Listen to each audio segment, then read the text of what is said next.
আর এখানে দেখো নতুন জিজুও বাইরে চলে এসেছিল, তো জিজুর কাছ থেকে একটা স্কুটি নিয়ে নিলাম, ভাবলাম যে একটু এই এলাকাটা ঘুরে আসি, চেনাও হয়ে যাবে আর পরে যদি কখনো যেতে হয় সেটাও কাজে লেগে যাবে।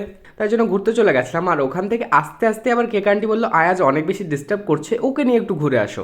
তো আজকে নিয়ে চলে গেছিলাম ঘুরতে, আর ওর হাওয়ার জন্য চোখ মুখ পুরো বন্ধ হয়ে যাচ্ছিল।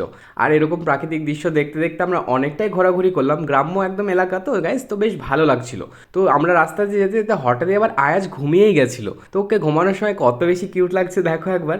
তো ফাইনালি ওকে ঘুম পাড়ানোর জন্য আমরা বাড়ি চলে আসলাম, আর বাড়িতে এসে দেখি তো একদম ব্রাইট ফুল রেডি হয়ে চলে এসছে। এটা হচ্ছে আজকে কারো রিসেপশন লুক, অনেক সুন্দর লাগছিল। তোমাদের কেমন লাগছিল কমেন্টসে একটু জানিও। তারপরে আর কি, নিউ ব্রাইড আর গ্রুম যেহেতু একসাথে চলে এসছে, তো ওদের দুজনকে পাশাপাশি বসিয়ে দিলাম কিছু ফটোশ্যুটের জন্য।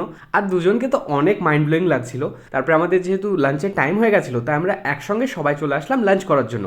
আর দেখেছো এখন থেকেই কতটা বেশি খেয়াল রাখছে আমার বোনের। যাই হোক, কারোর যেন নজর না লেগে যায়।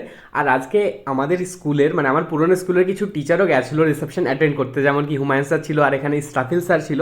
তো আমরা সবাই মিলেই খেতে বসে পড়লাম। নিশাদ ছিল, সায়ন ছিল, এদিকে ছিল জাহিন, এদিকে ছিলাম আমি আর আবির। তো খাওয়া দাওয়া করতে হবে। আর তেমন কোনো খিদে ছিল না, বিকজ সকালে আমি অনেক ভালোভাবে ব্রেকফাস্টটা করে নিয়েছিলাম, মানে লুচি খেয়েছিলাম। তো যাই হোক, আমাদেরকে এরকম করে খাবার সার্ভ করতে লাগলো, আর খাবার কিন্তু বেশ ভালোই ডেলিশিয়াস ছিল, খেতে বেশ ভালো লাগছিল। তো ফাইনালি দই মিষ্টি চাটনি পাঁপড় দিয়ে খাওয়া দাওয়া কমপ্লিট করে নিলাম। তারপরে এই সাইডটাই চলে আসলাম, আর এই সাইডে এসে দেখি সবাই, আই মিন বরপক্ষ কনেপক্ষ সবাই একসঙ্গে বসেছিল, সবাই ফটোশ্যুট করানোর জন্যই বসেছিল আর ওদের দুজনকে দেখার জন্যই। তো আর কি, আমরা সবাই মিলে এখন ওদের কিছু কাপল ফটো শ্যুট করবো আর কিছু ভিডিও শ্যুট করবো, এগুলোই করতে থাকি। দেখা হচ্ছে তোমাদের সঙ্গে নেক্সট ভিডিওতে, ততক্ষণের জন্য ভালো থেকো, সুস্থ থেকো, টাটা।